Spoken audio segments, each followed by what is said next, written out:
बिस्मिल्लाहिर्रहमानिर्रहीम। अस्सलामु अलैकुम वरहमतुल्लाहि वबरकातुहू। मिले हर वो नेमत जो आप चाहें। अब वो क्या है? कुरान मजीद और फुरक़ान हमीद की आयत है।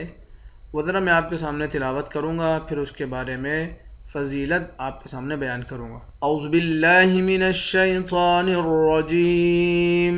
अल्लाहुम्मा रब्बना अंज़िल अलैना माइदतम मिनस समाई तकूनु लना ईदन लिअव्वलिना व आखिरिना ईदन लिअव्वलिना व आखिरिना व आयतम मिनक वरज़ुक़ना व अंत खैरुर राज़िक़ीन। सूरतुल माइदा की आयत है और इसकी लास्ट आयत है।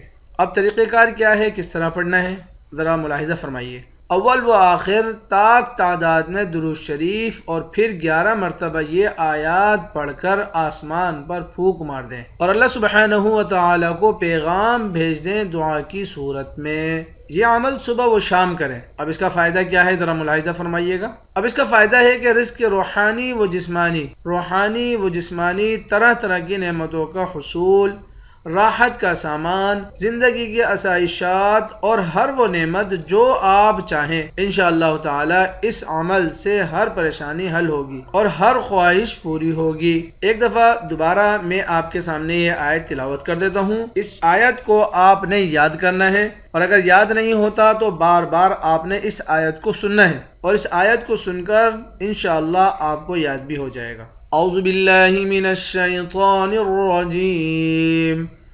अल्लाहुम्मा रब्बना अंज़िल अलैना माइदतम मिनस समाई तकूनु लना ईदन लिअव्वलिना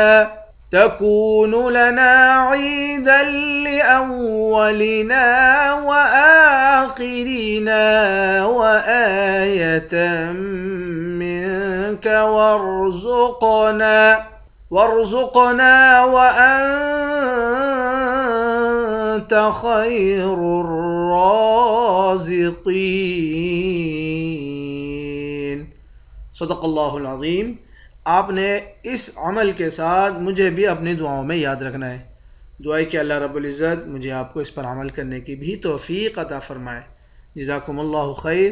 बंदे नाचीज़ को अपनी दुआओं में ज़रूर याद रखें और अगर आपको हमारा यह अमल पसंद हो तो इसे अपने दोस्त अहबाब तक ज़रूर शेयर कीजिए ताकि उनको भी दुनियावी और उख़रवी फ़ायदा हासिल हो जाए।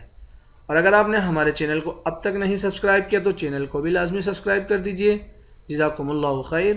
अस्सलामु अलैकुम वरहमतुल्लाहि वबरकातुहू।